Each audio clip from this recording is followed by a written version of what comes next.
আসসালামু আলাইকুম ওয়া রাহমাতুল্লাহ।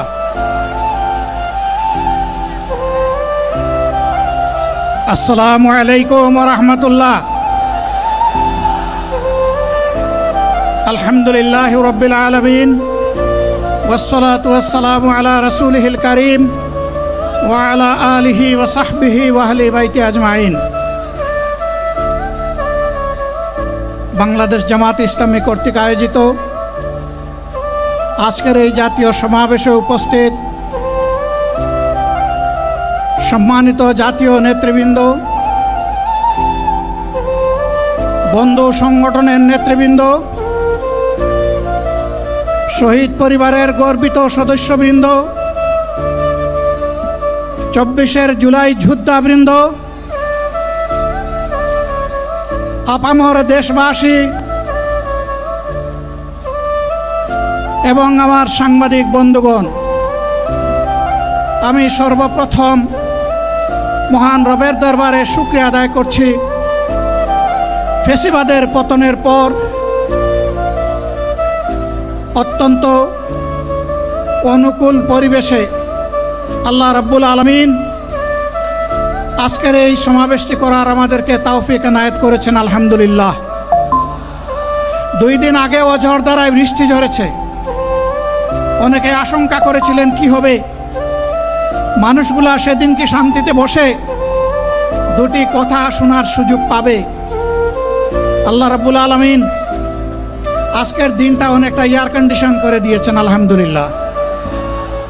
বৃষ্টি নেই, তীব্র রোদও নেই। আল্লাহ তাআলার পক্ষ থেকে তার গোলামদের প্রতি এই যে মেহেরবানি, এর জন্য নত শিরে আরেকবার আমি শুকরিয়া আদায় করছি, আলহামদুলিল্লাহ। সম্মানিত বন্ধুগণ, যাদের ত্যাগ এবং কুরবানির বিনিময়ে 15.5 বছরের কঠিন অন্ধকার যুগের যাতাতলে পিষ্ট হয়ে যারা তিলে তিলে দুনিয়া থেকে নির্যাতিত হয়ে বিদায় নিয়েছেন, অপশক্তির বিরুদ্ধে প্রতিবাদ করতে গিয়ে বিদায় নিয়েছেন, যারা লড়াই করে আহত হয়েছেন, পঙ্গুত্ব বরণ করেছেন, আমরা তাদের সকলের কাছে গভীরভাবে ঋণী। মহান আল্লাহর দরবারে তৌফিক চাই, বাংলাদেশ জামাতে ইসলামীর অস্তিত্ব যতদিন থাকবে আল্লাহ যেন তাদের ঋণ পরিশোধ করার শক্তিটাও ততদিন আমাদেরকে দান করেন।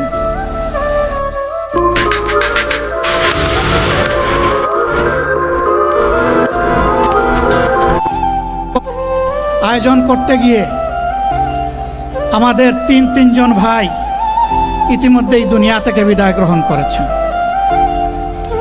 খুলনার দাবকুপ উপজেলার আমির জনাব মৌলানা আবু সাইদ বিদায় নিয়েছেন। পাবনার বয়োজ্যেষ্ঠ একজন মুরব্বী জনাব মুস্তাফিজুর রহমান, তারা এই আয়োজনে আসতেই পারেননি। আসার পথেই আল্লাহ তাআলা তাদেরকে তার কাছে তুলে নিয়েছেন। আরেকজন ভাই এখানে অসুস্থ হয়ে তিনিও ইন্তেকাল করেছেন, শাহ আলম। মহান রবের দরবারে দোয়া করি, আল্লাহ তাআলা তাদের উপর রহম করুন, তাদেরকে ক্ষমা করুন, জান্নাতুল ফেরদাউসের নিয়ামত তাদেরকে দান করুন, তাদের আপনজনদেরকে আল্লাহ তাআলা সবরে জামিল আতা করুন।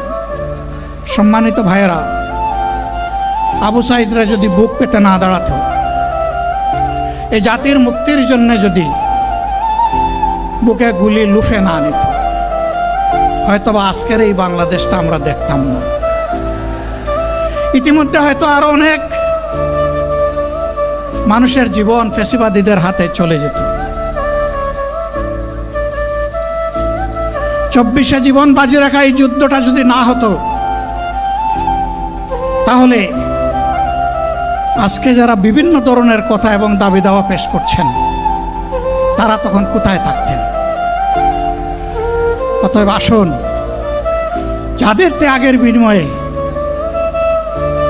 আল্লাহ তাআলার এই নিয়ামত পাওয়া, তাদেরকে যেন অবজ্ঞা এবং অবহেলা না করি। শিশু বলে তাদেরকে যেন তুচ্ছ তাচ্ছিল্য না করি। অহংকার বলে অন্য দলকে যেন তুচ্ছ তাচ্ছিল্য না করি। অরাজনৈতিক ভাষায় আমরা যেন কথা না বলি। যদি এগুলো আমরা পরিহার করতে না পারি তাহলে বুঝতে হবে যারা পারবেন না, ফ্যাসিবাদের রোগ তাদের মধ্যে নতুন করে বাসা বেঁধেছে। আমরা আশা করব আমরা এগুলা করব না, কেউ এগুলা করবে না, বরঞ্চ রাজনৈতিক শিষ্টাচার রক্ষা করে জাতীয় ঐক্যের বিষয়টা আমরা সবাই মিলে একসাথে তৈরি করব ইনশাআল্লাহ। সম্মানিত ভাইয়েরা, আসরের নামাজ আসন্ন, আরও অনেক বক্তা ছিলেন, তাদেরকে আমরা দিতে পারি নাই, আমরা দুঃখিত। এজন্য আমার লম্বা কথা বলার সুযোগ নেই। যারা এখানে কথা বলেছেন তারা আমার মনের কথাগুলোই তুলে ধরেছেন। আমি শুধু বলতে চাই, আগামীর বাংলাদেশটা কেমন হবে? আমি বলি আরেকটা লড়াই হবে ইনশাআল্লাহ। একটা লড়াই হয়েছে ফ্যাসিবাদের বিরুদ্ধে, আরেকটা লড়াই হবে দুর্নীতির বিরুদ্ধে ইনশাআল্লাহ।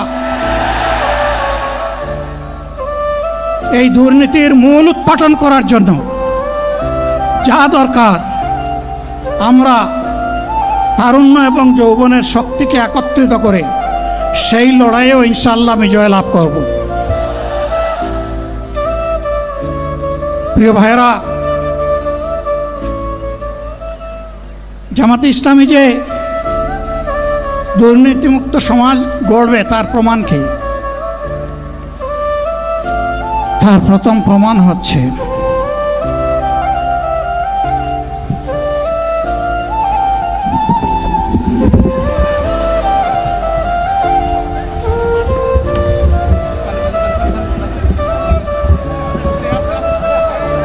আপনারা অবস্থান করুন যার যার জায়গায়।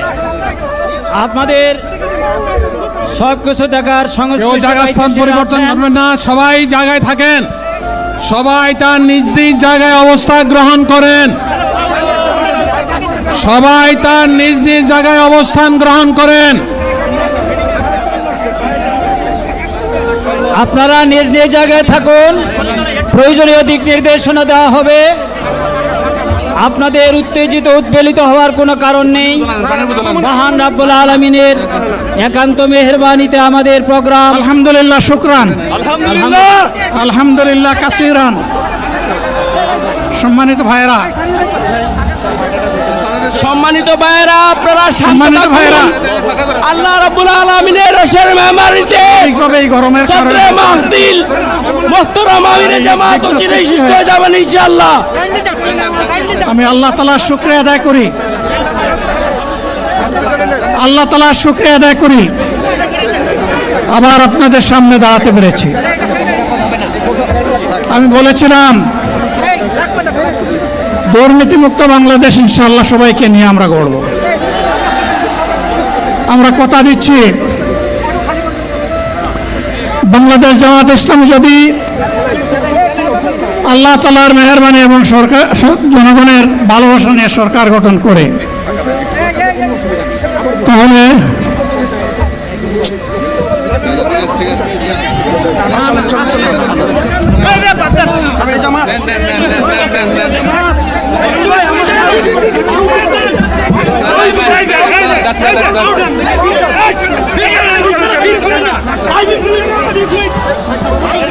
আপনারা নিজ নিজ জায়গায় অবস্থান করুন। আমাদের স্বেচ্ছাসেবকগণ আছেন, সংশ্লিষ্ট বিভাগের দায়িত্বশীলরা আছেন, তারা প্রয়োজনীয় ব্যবস্থা নেবেন। কারো মাইকের সামনে আসার দরকার নেই।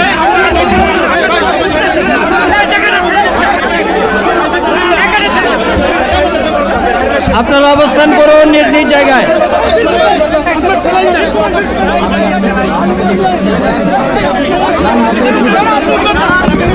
সবাই মেহেরবানি করে শান্ত হয়ে বসুন, শান্ত হয়ে বসুন, শান্ত হয়ে বসুন।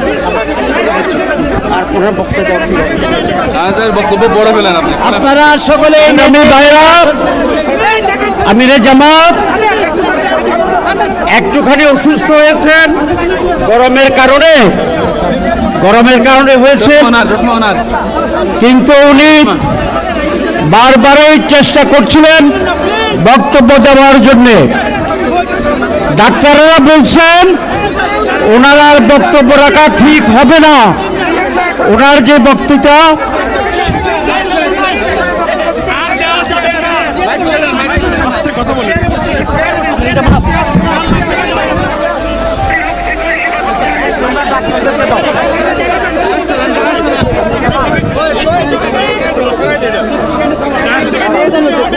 আপনারা নিজ নিজ আসনে উপবেশন করুন। সংগঠনের দায়িত্বশীলগণ প্রয়োজনীয় দিক নির্দেশনা দিবেন। আপনাদেরকে নিজ নিজ জায়গায় অবস্থান করার জন্য অনুরোধ করা হচ্ছে। আচ্ছা দেন না এখানে আপনাদের এই ড্রোনগুলো আলহামদুলিল্লাহ আলহামদুলিল্লাহ। আরে আল্লাহ যত সময় হায়াত দিয়েছেন, আল্লাহ যত সময় হায়াত দিয়েছেন তত সময় মানুষের জন্য লড়াই করবো ইনশাআল্লাহ। এ লড়াই বন্ধ হবে না। বাংলার মানুষের মুক্তি অর্জন হওয়া পর্যন্ত আমাদের লড়াই অব্যাহত থাকবে। বলছিলাম জামাতে ইসলামী যদি আল্লাহর ইচ্ছা এবং জনগণের ভালোবাসায় বাংলাদেশের মানুষের সেবা করার সুযোগ পায়, তাহলে মালিক হবে না, সেবক হবে ইনশাআল্লাহ। আজ আমি ঘোষণা দিচ্ছি, লক্ষ জনতাকে সাথে নিয়ে বাংলাদেশ জামাতে ইসলামী থেকে যারা আগামীতে সংসদ সদস্য হিসাবে নির্বাচিত হবেন, আরে আপনারা কথা বন্ধ করেন, আপনারা কথা বন্ধ করেন, সবাই বসে পড়েন, সবাই বসেন বসেন, কেউ দাঁড়াবেন না, সবাই বসেন। যদি আল্লাহর ইচ্ছায় জনগণের ভালোবাসায় বাংলাদেশ জামাতে ইসলামিক থেকে সংসদ সদস্যরা নির্বাচিত হয়ে সরকার গঠন করেন, তাহলে কোনো এমপি, কোনো মন্ত্রী আগামীতে সরকার কিন্তু প্লট গ্রহণ করবে না। কোনো এমপি এবং কোনো মন্ত্রী ট্যাক্সবিহীন কোনো গাড়ি চড়বে না। কোনো এমপি এবং কোনো মন্ত্রী তার নিজের হাতে কোনো টাকা চালাচালি করবে না। কোনো এমপি এবং কোনো মন্ত্রী যদি তার নির্দিষ্ট কোনো কাজের জন্য বরাদ্দ পেয়ে থাকেন, কাজ শেষ হওয়ার সাথে সাথে বাংলাদেশের 18 কোটি মানুষের কাছে তারা তার প্রতিবেদন তুলে ধরতে বাধ্য হবে। সম্মানিত বন্ধুগণ, চাঁদা আমরা নিব না, দুর্নীতি আমরা করব না, চাঁদা আমরা নিতে দেব না, দুর্নীতি আমরা সহ্য করব না। এই বাংলাদেশটাই আমরা দেখতে চাই।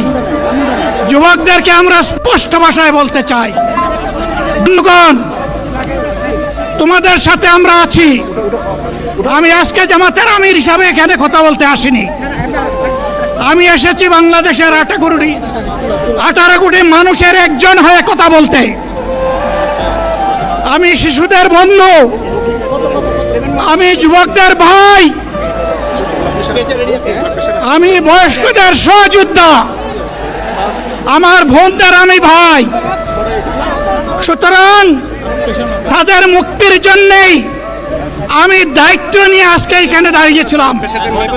আল্লাহর ইচ্ছা শরীর আমাকে সাময়িকভাবে সহযোগিতা করে নাই, এটাও আল্লাহর ইচ্ছা যে এখন আল্লাহ আমাকে কথা বলার সুযোগ দিচ্ছেন। আমি বলতে চাই, বাংলাদেশের নির্দিষ্ট কোনো শ্রেণীর মুক্তির জন্য আমাদের এই লড়াই নয়। রাস্তার একজন পরিচ্ছন্নতা কর্মী, চা বাগানের একজন শ্রমিক,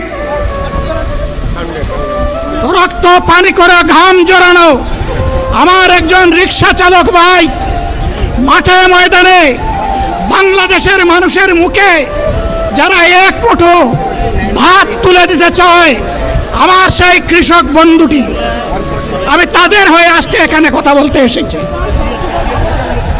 আমি কোনো অভিজাত শ্রেণীর হয়ে এখানে কথা বলতে আসিনি। আল্লাহ তাআলার অশেষ মেহেরবানি, আজীবন সকল রক্ত চক্ষুকে উপেক্ষা করেছি, জেল জুলুমের পরোয়া করি নাই। আমার আফসোস, 24 সালে জাতিকে মুক্তি দিতে গিয়ে যারা জীবন দিয়ে শহীদ হলো, আমি তাদের একজন হতে পারলাম না। আপনাদের কাছে দোয়া চাই, ইনসাফের ভিত্তিতে একটি দেশ গড়ে তোলার জন্য আগামীতে যে লড়াই হবে, আমার আল্লাহ যেন সেই লড়াইয়ে আমাকে একজন শহীদ হিসাবে কবুল করেন।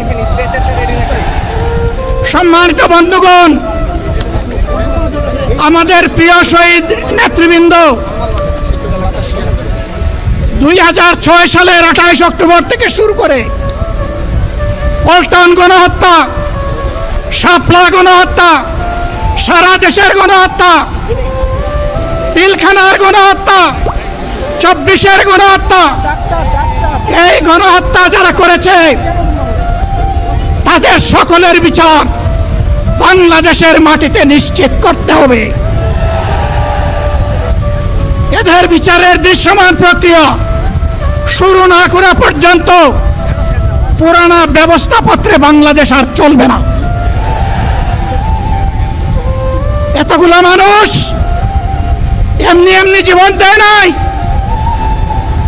জীবন দিয়েছে জাতির মুক্তির জন্য। যদি বস্তাপোতা পুরানা সব কিছুই টিকে থাকবে, তাহলে কেন তারা জীবন দিয়েছিল?